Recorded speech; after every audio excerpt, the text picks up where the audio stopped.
सवत काय असते नक्की ऐका. त्या दिवशी नीता शाळेतून घरी आली. आजही आई रडतच होती. आधी तर आई खूप हसायची, छान राहायची, नीताचे किती लाड करायची.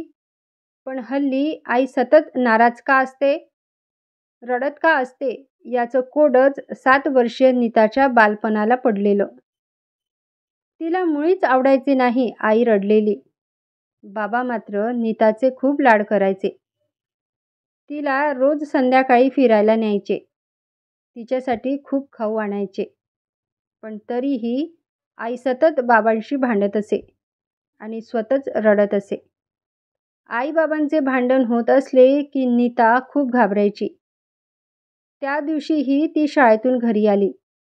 एक बाई घरी आलेली होती. बाबाही घरीच होते. नीता शाळेतून आलेली बघून तिने नीताला प्रेमाने जवळ घेतले. तिचे लाड करायला लागली. तिचे हात-पाय तोंड धुवून दिले. त्यांनी सांगितलं की ती नीताची मावशी आहे म्हणून. नीताने बाबांना विचारले, आई कुठे आहे बाबा? बाबा काहीच बोलले नाही. त्यांनी फक्त स्वयंपाकघराकडे बोट दाखवले. बघतो तर काय, नीता धावतच आतमध्ये गेली. बघते तर काय, आई स्वयंपाक खोलीत बसलेली. तिचा चेहरा सुजलेला, ओठ सुजलेले, हाताला खरचटलेलं, केस विस्कटलेले. आई कशी तरीच दिसत होती. तिला आईची खूप काळजी वाटली. नीता आईजवळ गेली आणि आईला विचारू लागली, काय झाले ग आई? आई सांग ना काय झाले? आई काहीच बोलली नव्हती. मग अचानक नीताला घट्ट कवटाळून जोराजोरात रडायला लागली. नीता खूप घाबरली त्या दिवशी. बाबूजी बाबूजी करून बाबांना हाक मारायला लागली. तिचे बाबा तिथे धावतच आले आणि नीताला आईच्या हातून सोडविली. आईची अवस्था आणि आईचं रडणं बघून नीताही रडायला लागली. 7 वर्षाची पोर ती, खूप घाबरली.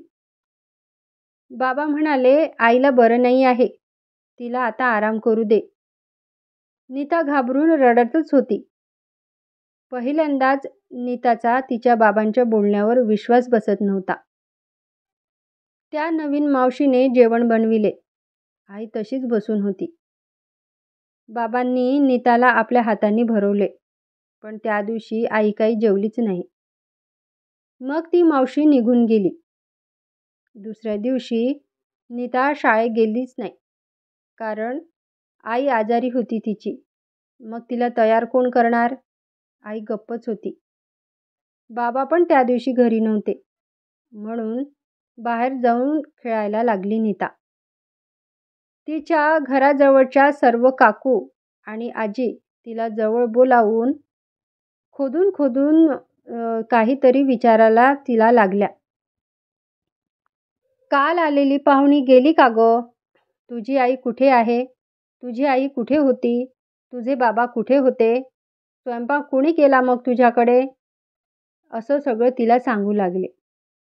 तिने सगळ्यांना सर्व सांगितले. मग धुरपता आजी बोलली, नीताची तर बाई मज्जाच आहे. तिच्या बाबांनी 2 घरं केलीत.